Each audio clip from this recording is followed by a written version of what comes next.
A former head of CPS blasting the Chicago Teachers Union. And he's got some really harsh words, too, for the mayor as well.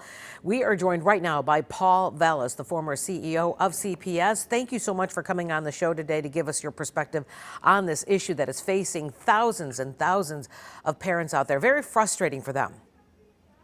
Well, it's got to be frustrating for them. Let me just point out that all the science supports the reopening of schools. And of course, the experience of schools that have reopened, including the Archdiocese schools that were open all last year, is that children are minimally impacted. In fact, children are more at risk being at home when they're not masks and they're not being quarantined than they are in the safe confines of school. But let me throw out a stat, too. Not only has there been a devastating impact on a district where only 25% of the kids were at proficient before the COVID hit, but also just in terms of social emotional costs and, of course, just the violence.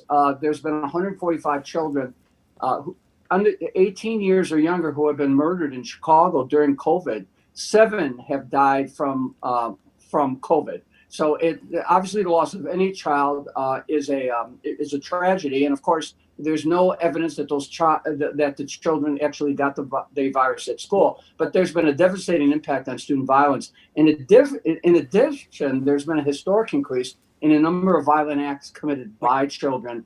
9% of the arrests have been of children 17 years and younger. 8% of the murders. 49% of the carjackings. Hey, Paul, let me cut in here because we don't have a lot of time, and I want to throw something at you. I want to play devil's advocate here.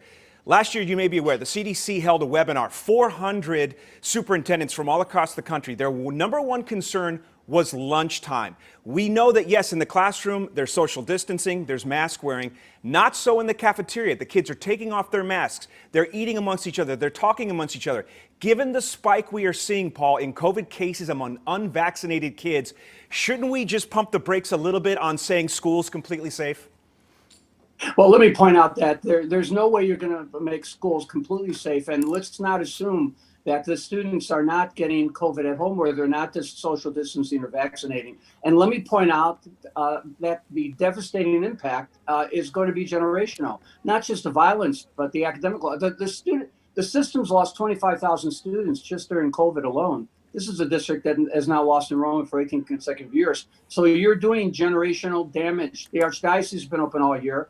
And what the superintendent basically said is, let's make this a school-by-school decision rather than shut down the entire system. What the union is demanding is not only a shutdown again for a number of days. I think they talked about shutting down until the 18th. I don't know the exact date, but they also want these new standards that would make it much easier to disrupt instruction during the course of the year.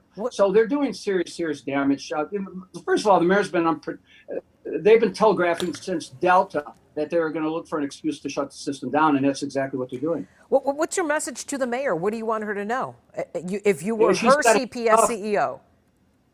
Look, the previous CEO said the same thing. She needs to hang tough. In other words, if the teachers do not come to work, they should not be paid, period. That's number one. Number two, she needs to void the contract. They gave the union the richest contract in history, $1.5 billion. It's the richest contract in history. They should void the contract. The third thing is they should lift the cap on charters, because if there are charter schools that are willing to stay open, parents should have the option. And the union forced the district to cap charter school enrollment. And the fourth thing is they should take that tax increment financing windfall that they give to the district every year, and they should use that to provide tuition support for parents who send their kids or want to send their kids to parochial and private schools. We got it. Paul, we got to end it there. I'm so sorry to cut you up, but we're way over. But thank you so much for talking to us this morning. A man that certainly knows the landscape, Paul Vallas. Thanks so much. Yeah, thank you. All right, 7:38.